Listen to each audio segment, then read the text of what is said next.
Hello everyone, मैं आपको बताने वाली हूँ कि इन कथक के घुंघरों को किस तरीके से धागे में पिरोया जाता है। तो सबसे पहले मैंने अपने काले पड़े हुए घुंघरों को चमकाया और पहले की तरह ही ये चमकने लग गए, बिल्कुल गोल्डन गोल्डन।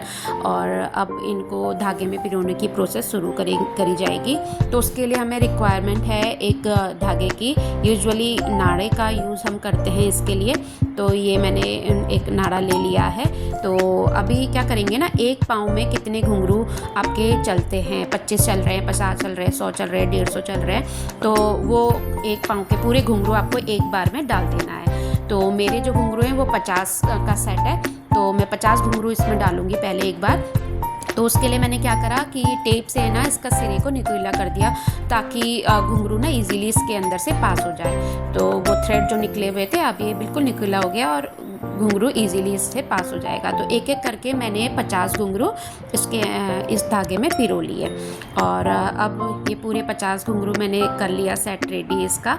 तो इसके बाद क्या होगा ना कि हम क्या करेंगे, जो जितना थ्रेड हमको बांधने के लिए चाहिए उसको हमें छोड़ना है। तो जैसे बांधने के लिए यूजुअली मैंने 18 इंच एक अपना रफ़ अनुमान जो होता है, इंच टेप से तो नहीं नापा, पर अपने हाथ से मैंने 18 इंच के लगभग थ्रेड नाप के मैंने उस पर नॉट लगा ली, उसे लीव कर दिया। उसके बाद से हम लोग स्टिच करना शुरू करेंगे। तो एक नॉट लगा दी मैंने यहाँ पे, और अब हम लेंगे क्रोशे हुक। तो इसके लिए मैंने 10 नंबर का क्रोशे हुक लिया है, 6 mm का। तो सबसे मोटा वाला है मेरे पास यही अवेलेबल। तो इसको लिया। तो इसको क्या करेंगे हम ना, पहले एक नॉट लेंगे, नॉट बनाएंगे। जैसे हम क्रोशे में चेन स्टिच करते हैं तो वो चेन स्टिच करनी है हमको। तो उसके लिए पहले हम एक नॉट बनाएंगे, और नॉट बना के फिर हम एक घुंघरू को नॉट के पास रखेंगे और घुंघरू के पास से थ्रेड को इस नॉट के अंदर से पुल करेंगे, यानी कि हमें एक चेन बनानी है। ठीक है, तो पुल किया तो एक चेन बन गई। तो इस तरीके से हम फिर एक दूसरा घुंघरू लेंगे, एक घुंघरू लिया और इसके बाद से जो थ्रेड है उससे एक हमने लूप लिया और लूप को पहले वाले लूप के अंदर से इस तरीके से निकाल दिया। तो ये एक दूसरी चेन बन गई।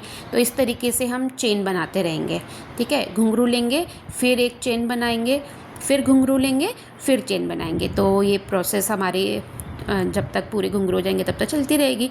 तो अब क्या है ना, जिन लोगों के पास क्रोशे नहीं है तो वो इसको हाथ से भी कर सकते हैं। तो ऐसे ज़रूरी नहीं है कि क्रोशे है तो सिर्फ क्रोशे से होगा, हाथ से भी हो जाएगा।